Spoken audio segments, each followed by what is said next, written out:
અને ઉકળાટ હજુ પણ યથાવત રહેશે। હવામાન વિભાગની આગાહી મુજબ 40 થી 43 ડિગ્રી તાપમાન રહે તેવી શક્યતા છે। સાયક્લોનિક સર્ક્યુલેશન સક્રિય છે।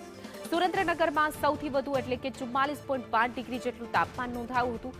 અમદાવાદમાં 42.1 ડિગ્રી, ડીસામાં 42.3 ડિગ્રી, જ્યારે ગાંધીનગરમાં 43 ડિગ્રી, વડોદરામાં 42.6 ડિગ્રી, સુરતમાં 41.9, ભુજમાં 42.6 ડિગ્રી, કંડલામાં 42, અમરેલીમાં 43.3 ડિગ્રી, તો ભાવનગરમાં 41.2, રાજકોટમાં 43.5 ડિગ્રી જેટલું તાપમાન નોંધાઈ ચૂક્યું છે। એટલે કે ઘણા બધા એવા જિલ્લા છે કે જ્યાં 40 ડિગ્રીને પાર તાપમાન નોંધાઈ રહ્યું છે। હજુ પણ કેટલાક દિવસો સુધી બફારો અને ઉકળાટ સહન કરવાનો વારો આવશે।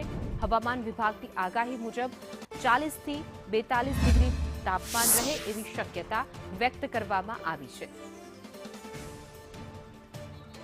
હવામાન વિભાગની આગાહી મુજબ અમદાવાદ, રાજકોટમાં ગરમીનો પ્રકોપ યથાવત રહેશે। 40 થી 43 ડિગ્રી તાપમાન રહે એવી શક્યતા છે, કારણ કે સાયક્લોનિક સર્ક્યુલેશન સક્રિય છે અને ગઈકાલે સુરેન્દ્રનગરમાં સૌથી વધુ તાપમાન 44.5 ડિગ્રી નોંધાયું હતું અને હજુ પણ 2-3 દિવસ તાપમાનમાં વધારો થાય એવી શક્યતા છે। રાજ્યમાં બફારો અને ઉકળાટ જે છે હજુ પણ સહન કરવો પડશે।